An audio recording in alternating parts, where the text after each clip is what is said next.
Assalamualaikum warahmatullahi wabarakatuh. Baiklah, nama saya Muhammad Iqbal Mustafa, yang mana pada kali ini saya akan memaparkan materi kami dari kelompok 1 kelas A, yang materi kami tentang sumber-sumber hukum Islam, yang mana sumber hukum Islam terbagi atas 3 bagian. Yang pertama adalah hadis, yang kedua yaitu Al-Quran, yang ketiga yaitu ijtihad. Pengertian sumber hukum Islam. Sumber hukum Islam merupakan suatu rujukan atau dasar yang utama dalam pengambilan hukum Islam. Sumber hukum Islam adalah sesuatu yang menjadi suatu pokok ajaran hukum Islam, yang mana sumber hukum Islam bersifat dinamis, benar, dan mutlak, serta tidak pernah mengalami kemandegan, kefitnaan, dan kehancuran. Materi selanjutnya yaitu pengertian Al-Quran secara etimologis dan terminologi, yang mana etimologis Al-Quran berarti bacaan, dan secara terminologi yaitu dalam kalam Allah mengandung mujizat dan diturunkan kepada Rasulullah Muhammad SAW dalam bahasa Arab yang dimukilkan kepada generasi sesudahnya secara mutawatir. Membacanya merupakan ibadah, terdapat dalam mushaf dimulai dari surat Al-Fatihah dan ditutup dengan surat An-Nas. Materi selanjutnya yaitu tentang fungsi Al-Quran. Al-Quran berfungsi sebagai pedoman bagi kehidupan dan penghidupan manusia. Untuk mencapai kebahagiaan baik di dunia maupun di akhirat, umat Islam membutuhkan kepada Al-Quran karena Al-Quran yang pertama mengajak umat Islam untuk menggali isinya, yang kedua menjadi peringatan untuk seluruh manusia yang bersifat universal, yang ketiga sebagai sumber informasi untuk segala hal. Dan materi selanjutnya yaitu pokok-pokok isi kandungan Al-Quran. Yang pertama yaitu Tauhid. Tauhid sebagai inti dari seluruh akidah atau kepercayaan, karena ada manusia yang menyembah berhala dengan ada pula yang tidak menyembah berhala.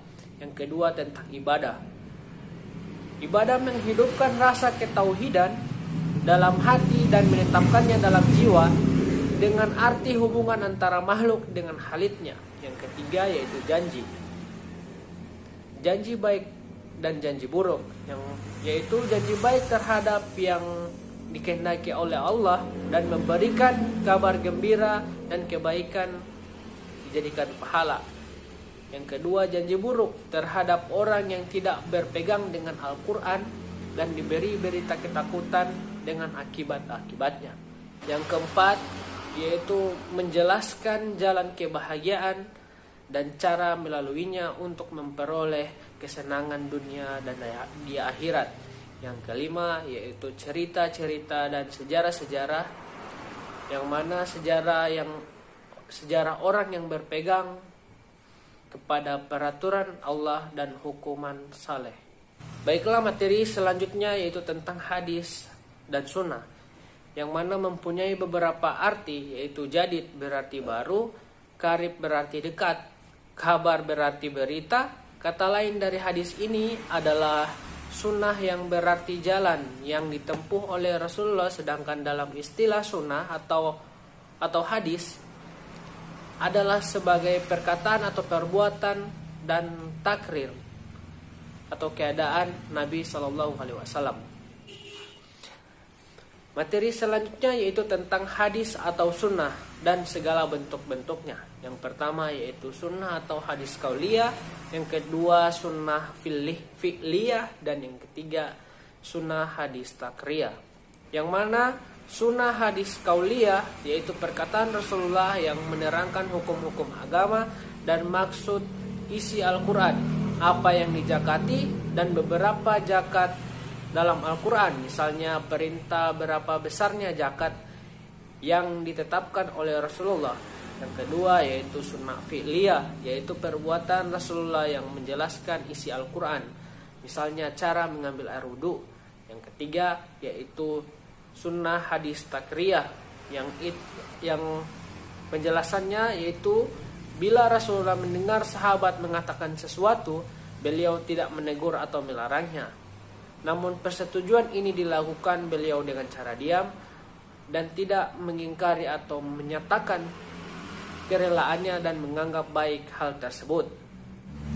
Dan materi selanjutnya yaitu hadis dari segi periawatannya, yaitu terbagi atas 3 hadis, yang mana hadis sahih, hadis hasan, dan hadis dhaif. Yang mana hadis sahih yang sehat, yang benar, perawinya terkenal baik dan dapat dipercaya.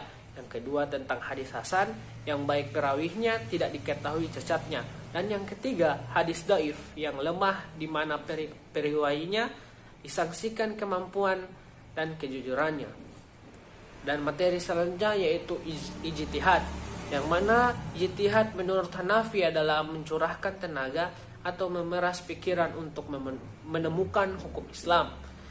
Dan dalam segi bentuk-bentuk ijtihad yaitu ada 7 bentuk. Yang pertama ijma, qiyas, istidlal, masali al-mursalah, istisan, istisab, dan urf.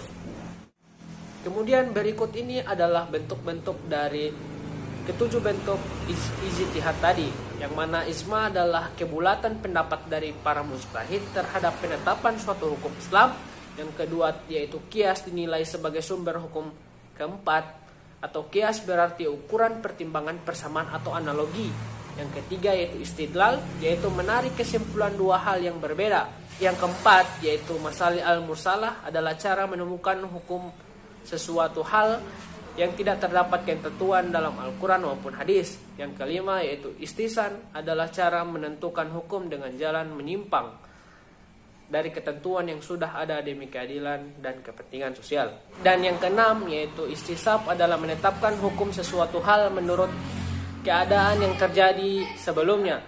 Yang ketujuh yaitu urf, yang tidak bertentangan dengan hukum Islam dapat dikukuhkan, tetap harus berlaku bagi masyarakat yang bersangkutan.